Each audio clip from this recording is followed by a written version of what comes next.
مين اعظم من نور الشريف في الجيل القديم؟ حقيقي انا ما شفتش اعظم من الراجل ده. كان عامل فيلم زمان اسمه الظالم والمظلوم. الفيلم ده يمكن ما اتشافش كتير، ويمكن الناس لما بتتفرج عليه بتتريق يعني ايه الهبل ده وايه الاداء الاوفر ده. الفيلم ده لو اتعمل النهارده بامكانيات النهارده، نور الشريف كان خد عليه اوسكار. نور الشريف كان عامل دورين، كان عامل دور الاب ودور الابن. والاب ده قاتل وهربان وعامل قواضي وبتاع، بس هو راجل كان بياخد حق مراته اللي اغتصبت من رجل اعمال ولا معرفش ايه. والابن نور الشريف الابن ده اللي هو المفروض ضابط شرطه ومشهد بقى الموت اللي في الاخر. تفاصيل الدورين ما تاخدش في لحظه تقول انه ده بيمثل، او ان هو باين انه ده نفس الدور او ده نفس البني ادم.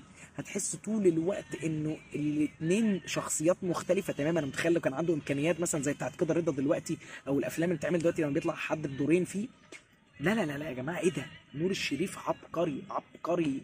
انا مش عارف، انا في التفاصيل وادائه للشخصيات تقريبا ما فيش حد يضاهيه في الجيل القديم. من حته التفاصيل بتاعت كل شخصيه اللي هو بيعملها. مش بتكلم على التمثيل بشكل عام او عن النجوميه، بتكلم على تفاصيل الشخصيات اللي هو بيعملها. حقيقي بيحسسك بكم فرق ما بين شخصيه والتانيه ما حدش يقدر يتخيله. اتفرجوا على الظالم والمظلوم، حقيقي فيلم بغض النظر عن التمثيل القديم، وان هو ممكن يبقى اسلوبه قديم شويه في التراجيدي او في التمثيل الفيك ده شويه، بس شخصيات اللي هو عاملها مفيش لا غبار عليها.